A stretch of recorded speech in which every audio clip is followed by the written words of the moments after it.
வணக்கம் நேயர்களே. இரண்டும் ஒன்றே. என்ன இரண்டும் ஒன்றே?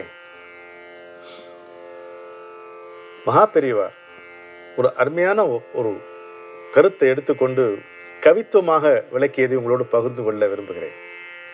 எந்த இரண்டும் ஒன்றுன்னு சொல்றார் அவர். ஒன்றினுடைய வெளி ஆனந்தம்னு ஒன்று இருக்கு, அமைதின்னு ஒன்று இருக்கு, ரெண்டும் ஒன்று தான் அப்படிங்கிறாரு. ஒரே ஆன்ம நிலை தான், ஒரே பரம சத்தியம்தான் ஒரு பக்கம் தன்னை ஆனந்தமாக வெளிப்படுத்துகிறது, இன்னொரு புறம் அமைதி என்று தன்னை வெளிப்படுத்துகிறது. இரண்டும் ஒன்றுதான் என்கிறார். நாம அமைதி என்பது இறுதி நிலை என்று கொண்டோமானால் ஆனந்தம் என்பதையும் இறுதி நிலையாகத்தான் கொள்ள வேண்டும். ஆனந்தம் என்பது இறுதி நிலை என்று நாம் கொள்ளவில்லை என்றால் அமைதி என்பதும் இறுதி நிலை என்று கொள்ள வேண்டிய நிர்பந்தம் வரும். அப்படியாயின் ஆனந்தம் அமைதி, அமைதி கூட ஒரு வெளிப்பாடுதான் என்று நீங்கள் கொள்வீர்களானால் இந்த அமைதியும் அந்த ஆனந்தமும் ஒரே பரம்பொருளினுடைய இருமுகங்கள், இருவிதமான வெளிப்பாடுகள் என்று நாம் கொள்ள வேண்டும். இதுதான் இந்த சிக்கலான ஆழமான கருத்தை ரொம்ப அழகாக அவர் விளக்குகிறார். இதை ஒரு சின்ன கவிதையாக முதலிலே நாம் காண்போம். அலையாய் புரளுவதும் கடலே, அடியில் ஆடாதிருப்பதும் அக்கடலே. இல்லையா? ஒரே கடல் தானே, கீழே அமைதி, மேலே அலைகள். அலையாய் புரளுவதும் கடலே, அடியில் ஆடாதிருப்பதும் அக்கடலே, அமைதியும் களிப்பும் ஒரே முகத்தின் அழகாய் தெரியும் இரு நிலையே, நிலை எதுவெனினும் மாறாமல் நிலையாயிருப்பதுதான் இறையே. ஆனந்தமா இருக்கட்டும், அமைதியா இருக்கட்டும், நிலை எதுவெனினும் மாறாமல் நிலையாயிருப்பதுதான் இறையே, நிம்மதி கூடுக மனதினிலே, நீளுக புன்னகை முகத்தினிலே. மனதில் நிம்மதி, முகத்தில் புன்னகை, இது மனிதன் பெற்றுக்கொள்ள வேண்டியது. நிம்மதி கூடுக மனதினிலே, நீளுக புன்னகை முகத்தினிலே. ஒரே சிவனின் இரண்டு வடிவங்களை பற்றி மகாபெரிவா நமக்கு சுட்டி காட்டுகிறார். அது ஒன்று ஆனந்தத்தில் இரண்டு வகை.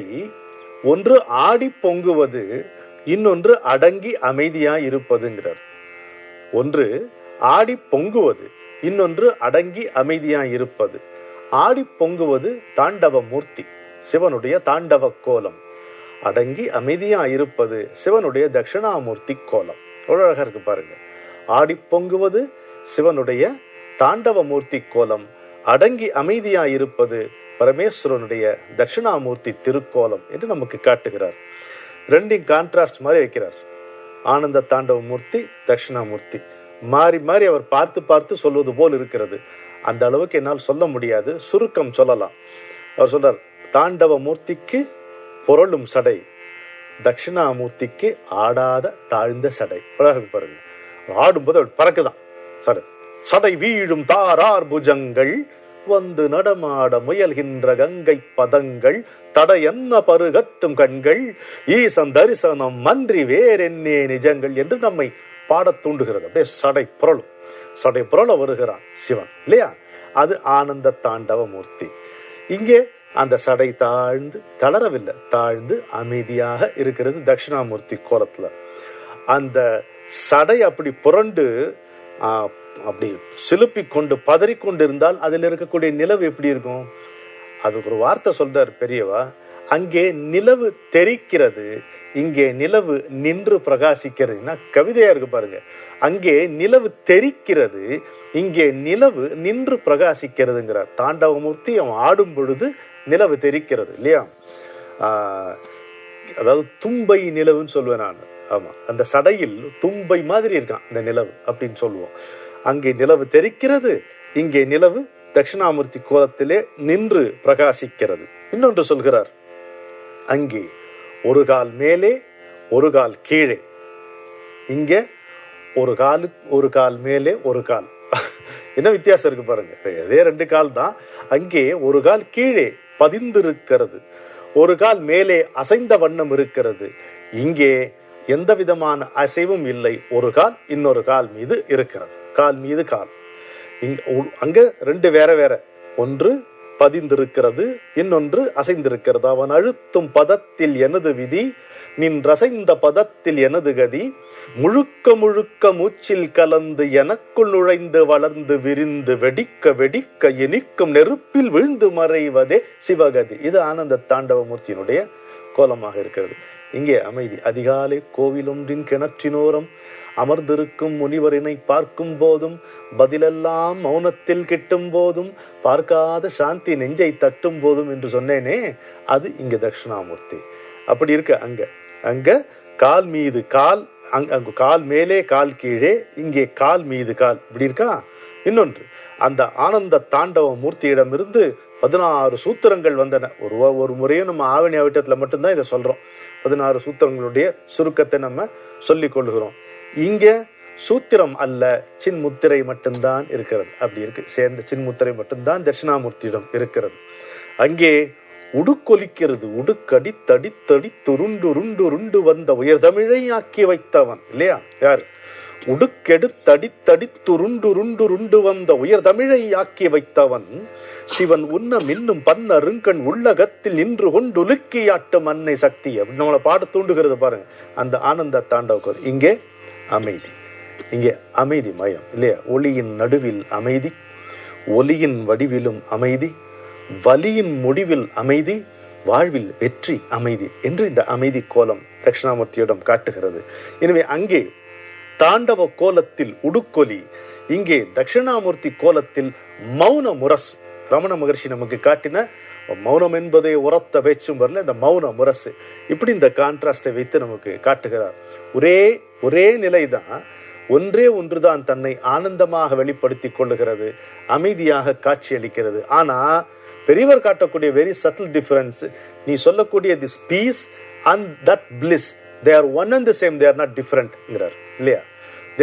அவருக்கு கடலையும் அந்த கடலினுடைய மடியையும் மேலே பொருள்கின்ற அலைகளையும் வெவ்வேறாக காண முடியாது. நான் ரமண மகர்ஷியை பற்றி சொல்லும் போதெல்லாம் மீண்டும் மீண்டும் அதை சொல்வேன். நமக்கு ஒன்று புரியாது, அவருக்கு இரண்டு தெரியாது. We cannot understand one, they cannot see two. அதுதான் அவங்களுடைய பிரச்சனை. எனவே நாம் எதை ஆனந்தம் சொல்லுகிறோமோ, இன்னொன்றை அமைதின்னு சொல்லுகிறோம், இரண்டும் ஒன்றுதான் என்று அவர் சொல்லுகிறார். அதுதான் இங்கே இரண்டும் ஒன்றே என்கின்ற தத்துவத்தினுடைய விளக்கமாக இருக்கிறது.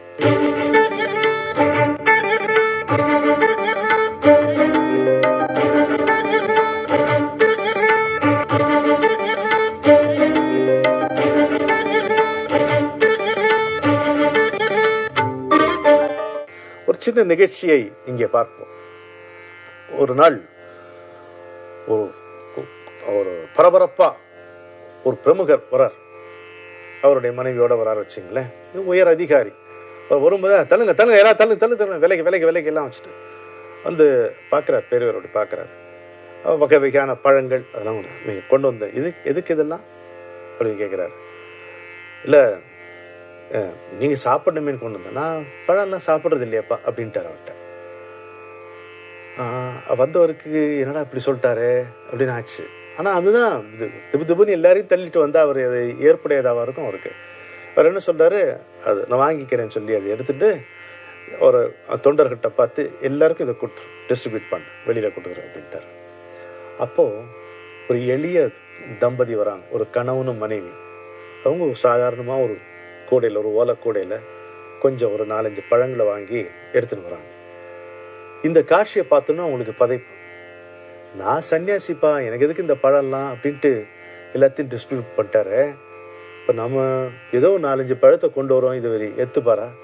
இவ்வளோ வகை வகையான பழங்கள், ஒரு விஐபி, ஒரு உயர் அதிகாரி, அவர் கொண்டு வந்ததே வேண்டாம்னு சொல்லிட்டாரு, நாம் ஏமாத்துறோம் அப்படின்னு நினச்சிட்டு வராங்கன்னா வந்தாச்சு, வரிசையில் வந்தாச்சு. வந்து அவர்கிட்ட அதை கொடுத்தோன்னா அவங்களுக்கு அனுகிரகம் பண்ணிட்டு அந்த தொண்டரை கூப்பிட்டு, இந்த பழத்தை உள்ள பத்திரமாவை அப்படிங்கிறார். அவங்க காதில் விழுற மாதிரி சொல்கிறார், இந்த பழத்தை உள்ள பத்திரமாவை அப்படின்னா அவர் தான் உபயோகப்படுத்தி கொள்வார்ன்றவர். அவங்களுக்கு எவ்வளோ அவங்களுக்கு ஞான பழம் கிடைத்த ஒரு பரவசம் கிடைத்திருக்கும் அல்லவா? ஒரு ஏழைக்கு எது தெரியுமா வெகுமானம்? ஏழைக்கு நம்ம ஏதோ கொடுக்கறது அல்ல வெகுமானம், அவன் கொண்டு வருவதை மகிழ்வோடு ஏற்றுக்கொள்வதுதான் வெகுமானம். கொடுக்க தயங்கினான் குச்சேலன், அதை உரிமையோடு பறித்து கொண்டான் கண்ணபிரான். ஏன்னா அந்த தான் ஏற்றம், அவனுக்கு அதுதான் வெகுமானம். ஒரு ஏழைக்கு எது கௌரவம் அளிப்பது? அவனை நீங்கள் மதிக்கிறீர்கள் என்று அவன் எப்படி எப்படி புரிந்து கொள்ள முடியும்? ஏழையை நீங்கள் மதிக்கிறீர்கள் என்பதை ஒரு ஏழை எப்படி புரிந்து கொள்வான்? அவன் கொண்டு வருகின்ற ஒன்றை வாஞ்சையோடு கொள்ளும் போதுதான் அது ஒரு பொருளாக இருக்கலாம், ஒரு புன்னகையாக இருக்கலாம், ஒரு சொல்லாக இருக்கலாம், ஒரு கோரிக்கையாக கூட இருக்கலாம். அவன் என்ன கொண்டு வருகிறானோ அதை வாஞ்சையோடு அன்போடு நாம் ஏற்றுக்கொண்டோமானால் அதுதான் அவனுக்கு நாம் செய்யக்கூடிய மரியாதை. ஒரு மனிதனுக்கு மனிதன் என்றே இப்படி இருக்கும் பொழுது சிவனே ஒரு குரு வடிவில் வந்து அமர்ந்திருக்கின்ற காஞ்சி பெரியவர் ஒரு ஏழை மனங்கள், இங்கே மனம்னே சொல்ல, அங்க அந்த கணவனும் மனைவியும் ஒன்று என்பதனால் ஒரு ஏழை மனம் தான் வெளிப்படுத்தாத எண்ணத்தையும் கிரகித்துக் கொண்டு அவர்களுக்கு இந்த மதிப்பை கொடுத்திருக்கிறது என்றால், மனிதர்களாகிய நாம், சாதாரண சராசரி மனிதர்களாகிய நாம் இந்த பெரிய படிப்பினையாக இதை ஏற்றுக்கொண்டு நம்முடைய வாழ்க்கையில இதை நடத்தி காட்ட வேண்டும் அல்லவா மக்களே என்றுதான், அதற்காகத்தான் இந்த நிகழ்ச்சி உங்களோடு ஆசையாக பகிர்ந்து கொண்டேன். ஒரு ஏழை மனது காயப்பட்டு விடக் கூடாது என்பதில் அவர் காட்டிய கவனம், அவர் அன்றாடம் செய்து கொண்டு வந்திருந்த நித்திய கர்மாக்கள் அனுஷ்டானங்கள் அந்த லெவலுக்கு இருக்கும். He never compromised on his நித்திய கர்மானுஷ்டானம் இல்லையா? அந்த அளவுக்கு கேர், அந்த அளவுக்கு ஸ்ரத்தை, அந்த அளவுக்கு ரெகுலாரிட்டி அவர் எதில் காண்பித்திருப்பார் என்று நீங்கள் பார்த்தீர்களானால் ஒரு ஏழையினுடைய மனம் புண்படக்கூடாது என்று. அதுதான் நாம் நடக்க வேண்டிய வழி. அவரை நாம் பின்பற்றுகிறோம் என்றால் பெரிய பெரிய பூஜைகள் அல்ல நண்பர்களே. ஏழையை காயப்படுத்தக்கூடாது, ஏழை மேன்மையுற வேண்டும், நாம் ஏழையாக இருக்க வேண்டும், எளியர்களாக இருக்க வேண்டும். அதுதான் முறையான வழி என்பதைத்தான் மீண்டும் மீண்டும் இது போன்ற நிகழ்ச்சிகளின் மூலம் அவர் நமக்கு புலப்படுத்தி இருக்கிறார். இன்னொன்னு பாருங்க, இன்னும் தம்பதி, ஒரு கணவன் மனைவி, அவங்களுக்கு இந்த 70 வயது முடிந்து பீமரத சாந்தி என்று ஒன்று செய்வார்கள். அது நடந்திருக்கிறது. அவர் பெங்களூர் போகணும், பையன் வீட்டுக்கு போகணும், பையன் கூட்டின்னு போறான். டே காஞ்சிபுரத்தை பெரியவாளை தரிசனம் பண்ணிட்டு போனான்னு என்ன இருக்குமேடா அப்படின்னா, பையன் வேண்டாம் சொல்ல, இல்லைம்மா இப்போ டைம் இல்லை, அதுக்கு இன்னொரு வாட்டி பார்த்துக்கலாமா, எனக்கு முக்கியமாக வேலை இருக்கு, நான் பெங்களூர் போயே ஆகணும், இப்போ நம்ம டிலே பண்ண முடியாது. அப்படியா, சரிப்பா.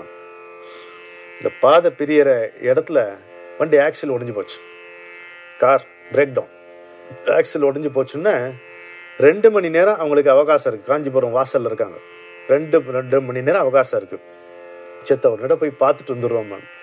சரி போயிட்டு வாங்க அப்படின்னோடனே காஞ்சிபுரத்துக்கு போறாங்க. பெரியவா இருக்கார். பெரியவா என்ன பண்ணிட்டு இருக்காரு தெரியுமா? மாலை தொடுத்துட்டு இருக்காரு. மாலை தொடுத்துட்டு இப்படி இப்படி இப்படி இப்படி இப்படி இப்படி மலர் மாலை தொடுத்துட்டு இருக்காரு.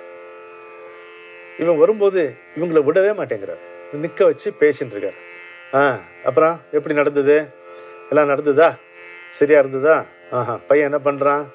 இங்க பிரேக் டவுன் ஆயிடுதா? விசாரிச்சுட்டே இருக்காரு, பேசினே இருக்காரு. அவங்களுக்கு நகரவே இல்லை, அங்கேயே நிக்கிறாங்க. அந்த அம்மாவுக்கு தாரையா கண்ணில் தண்ணி, இவரை பார்க்க முடிஞ்சுதே அப்படின்ட்டு. ஆக்சிடென்ட் ஆனா இங்க வந்துட்டு எல்லாருக்கும் இப்படிலாம் ஒரு தமாஷெல்லாம் பண்ணிருப்பாரு. என்னன்னா 2 மாலைகள் தொடுக்கிறார். அந்த 2 மாலைகளை அவங்க கையில கொடுத்து ஒருத்தருக்கு ஒருத்தர் அணிவிக்க சொல்கிறார். அதை அணிவிக்கிற நேரத்துல அருகில் இருந்த வேத விற்பனர்களை கூப்பிட்டு ஒரு குறிப்பிட்ட இடத்த சொல்லி இந்த வேதத்துல இந்த பகுதியை இப்போ சாண்ட் பண்ணுங்க அப்படின்னு சொல்றாரு. அந்த பீமரத சாந்தி அங்கேயே அவருடைய சந்நிதியிலே நடந்ததுன்னா அதை விட அந்த கணவன் மனைவிக்கு என்ன பெருமை இருந்திருக்க முடியும், என்ன பேர் இருந்திருக்க முடியும் பாருங்க. அந்த அம்மாவுக்கு எவ்வளவுதான், நிறுத்தவே முடியல ஆனந்த கண்ணீரை. வேற அழுகை நிறுத்திடலாங்க, ஆனந்த கண்ணீரை நிறுத்த முடியுமா சொல்லுங்க?